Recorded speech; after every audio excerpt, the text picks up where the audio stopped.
Yo! On est bel et bien à la dernière vidéo, celle de la 12e semaine.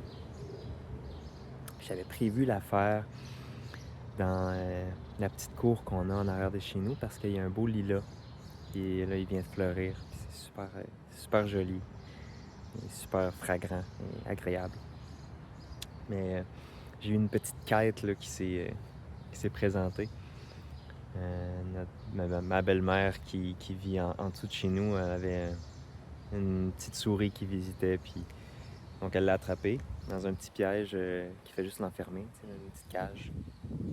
J'ai marché jusqu'au parc le plus proche, là où on est maintenant. Puis là, je m'étais dit que j'allais la laisser, mais j'ai envie de voir si tout va bien aller dans les premières minutes. Fait qu'elle est juste ici à côté. Je vais vous la montrer. Elle est juste là.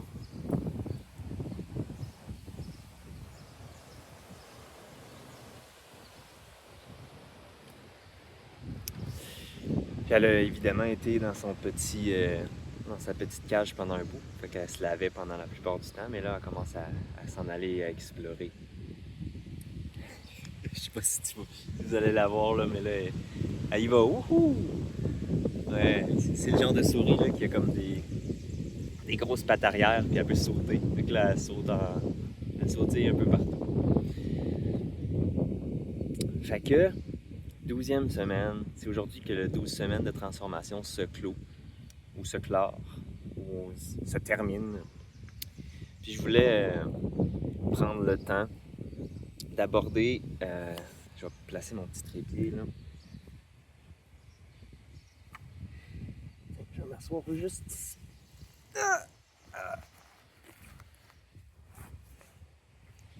Prendre le temps d'aborder ce que j'ai retiré le plus. Il va y avoir du vent. Ça va faire... C'est pas grave.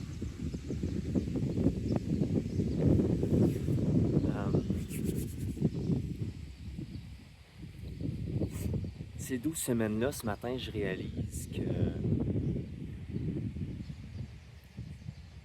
c'était vraiment important que je sois assidu et dévoué envers ce que je m'étais dit. Comme, OK, tous les jours, je médite, tous les jours, j'écris, tous les jours, je fais ces choses-là. Et toutes les semaines, je fais au moins tant de fois telle action pour mon bien-être. Puis, comme dans les dernières vidéos, j'avais dit, oui, ça crée un environnement de transformation. Ah ben, je la vois plus. Elle doit être partie dans son aventure, dans sa deuxième tranche de vie. Ça crée un environnement, ça crée quelque chose là où un sol nouveau peut créer toutes sortes de nouveautés, toutes sortes de différentes choses. Et moi, je me sens... Le plus gros effet, c'est que beaucoup de choses qui venaient encore me déranger dans mon esprit, comme des anciennes façons de faire, des anciennes façons de penser, des anciennes envies, beaucoup de toutes ces petites choses-là, des restants, des résidus de mes habitudes que je voulais changer pour créer de l'espace, mais se sont dissipés. C'est comme si j'ai vraiment plus de maîtrise de moi, vraiment plus de contrôle sur quoi faire avec des émotions, des sentiments, des moments vides d'ennui. Vraiment beaucoup plus de liberté au final. C'est comme si on se dit souvent qu'on a le choix. En fait, c'est vrai qu'on dit souvent qu'on n'a pas le choix, mais mettons qu'on sait qu'on a toujours le choix. C'est nous qui choisissons de décider de faire quelque chose ou de ne pas le faire ou de faire autre chose à la place. Mais il y a plein de moments qu'on se sent comme si ça se faisait tout seul. C'est l'inconscient qui domine, puis c'est les patterns, puis les habitudes, puis les envies profondes, bien ancrées. Puis finalement, on se rend compte, j'ai encore fait ça, puis c'est pas vraiment ça que je voulais faire. J'ai encore resté sur mon sel pendant, comme, je sais pas moi, 30 minutes à regarder rien, puis je me souviens même pas ce que j'ai vu parce que j'étais juste collé là, tu sais. Ça, c'est un exemple. Puis finalement, mais là, comme j'ai tout le temps ce moment-là où je me pose puis je me dis, c'est quoi je veux vraiment faire? Puis là, je vois toutes les idées défiler dans ma tête de ce que je peux vraiment faire, puis je fais un choix. Je trouve ça vraiment agréable parce que c'est la première fois de ma vie que je me sens comme ce degré de liberté-là, parce que je sens que c'est vraiment juste le début.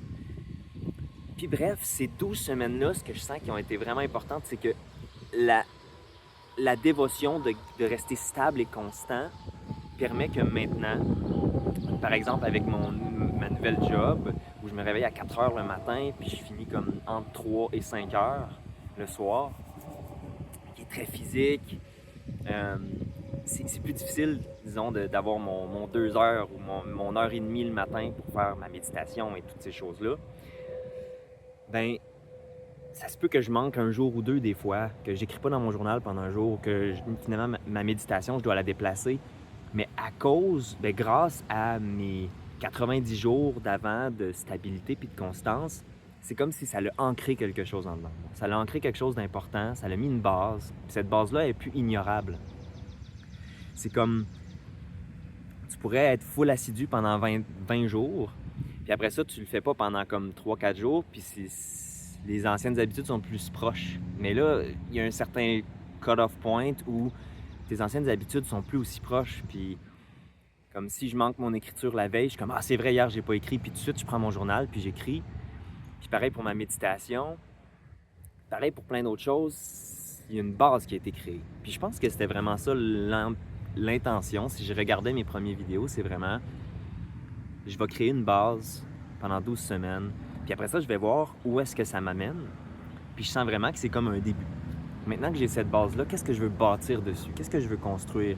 Est-ce que je veux comme juste attendre un mois, voir comment je me sens en ayant l'inconsistance que j'avais avant? Tu sais, j'avais un certain confort en travaillant moins tôt. Fait que là, avec mon nouvel horaire, qu'est-ce que je veux faire avec ça? Comment je vais me sentir? Donc, c'est la dernière semaine. Fait que je suis vraiment comme en gratitude d'avoir été là. Je suis en gratitude de tous ceux qui ont été présents, qui ont suivi ce défi-là, cette transformation-là. Puis je garantis que ça fait vraiment grosse différence. Je veux dire, je suis pas une personne entièrement différente, mais j'ai beaucoup plus confiance en moi. Je pense... En fait, les choses m'affectent beaucoup moins. Comme d'être moi-même, de m'habiller comme je veux, de faire les choses que je veux, même si c'est weird. Je m'en fous de ce que les autres pensent. Puis il y a de savoir, de se dire, OK, je m'en fous, mais de ressentir quand même un genre d'inconfort puis d'être un peu anxieux. Mais là, moi, je le sais, je m'en fous de ce que les autres pensent, puis en plus, je ressens pas d'impact. Je me sens pas émotionnellement affecté, donc j'ai pas comme ça à réguler, là. C'est juste, je me sens juste bien. Même si, mettons, je conduis sur la route, puis il y a quelqu'un qui me flip off, là, puis parce qu'il est pas content, là. Ben, je vais genre y faire une grimace, tu sais, puis je me sentirai pas mal, je vais juste trouver ça drôle, ou juste être unbothered. Puis ça, c'est nouveau pour moi. Avant, je me sentais très, très, très affecté émotionnellement.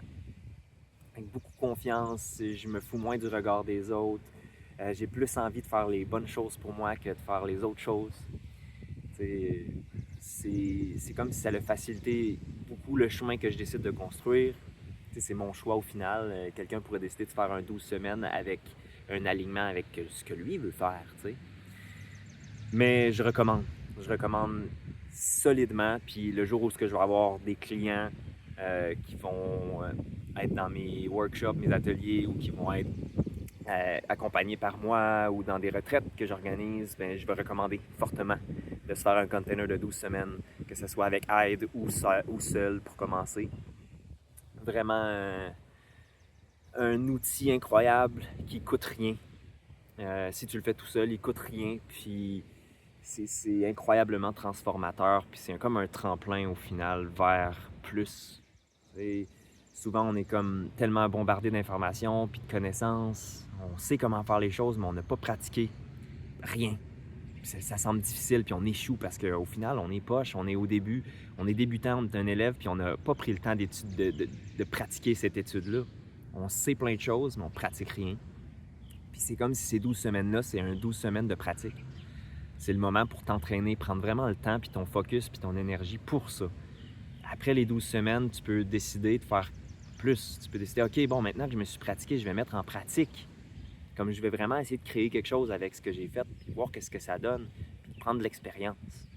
Rester patient puis constant, mais de ne pas avoir besoin comme que le focus principal, ça soit rester constant parce que tu la connais, la constance, puis c'est rendu quelque chose de plus naturel. Alors voilà, je suis vraiment heureux d'être là. Je suis curieux de savoir comment ça va se passer dans l'avenir. Mon corps va mieux. Je continue de me réhabiliter.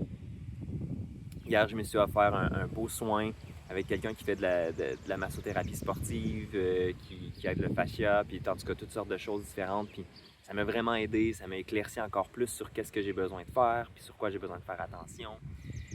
J'ai appris sur mon anatomie aussi. Je veux vraiment me souvenir de ces choses-là parce que c'est important. Un jour, peut-être que je vais pouvoir m'en servir pour aider d'autres.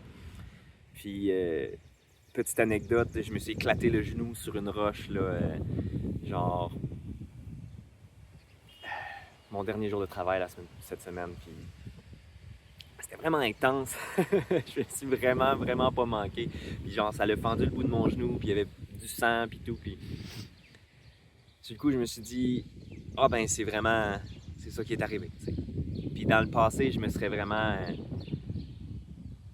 J'aurais eu des pensées négatives. Je me serais dit, genre, ah, ça fait chier, tu sais, j'ai déjà mal à l'épaule, puis là, en plus, j'ai ça, puis là, qu'est-ce qui se passe si finalement je me blesse trop, puis j'ai de la misère à travailler. Mais non, ce coup-ci, je me suis dit, ah, ben, c'est ça qui arrive, hein, on va voir qu'est-ce qui se passe, puis je me suis rappelé des choses que j'ai entendues récemment. Quand on se blesse comme ça, c'est bon de continuer de bouger, même si ça fait mal, puis de voir vraiment d'observer comment le corps va réagir, où est-ce qu'il est rendu, quel genre de blessure vraiment j'ai. Puis finalement, j'ai marché dessus toute la journée, puis elle a même pas été bleue. Puis comme la fendure, elle s'est refermée en une journée. Puis comme en ce moment, les seules douleurs que j'ai, c'est que si je me reste le genou plié longtemps, après ça, il est un peu comme sore quand je me lève, mais wow, tu sais. Je sais que dans le passé, je me serais probablement plus blessé que ça avec cet impact. Alors, il y a vraiment beaucoup de possibilités qui s'ouvrent quand on décide de s'en donner, quand on décide de créer une belle base. Puis je vais finir ça là-dessus. On se voit dimanche prochain pour une vidéo surprise parce que je sais pas sur quoi elle va donner, mais j'ai vraiment hâte. Puis je souhaite une belle semaine.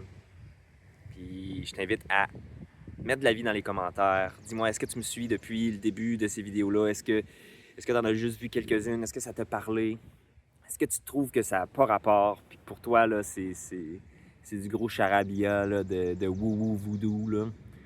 Dis-moi donc ce que tu penses, que je puisse interagir avec toi, qu'on puisse grandir ensemble. Puis laisse un j'aime sur la vidéo. Ça m'encourage beaucoup. Ça me montre qu'il y a des gens qui sont impactés. Et à la prochaine.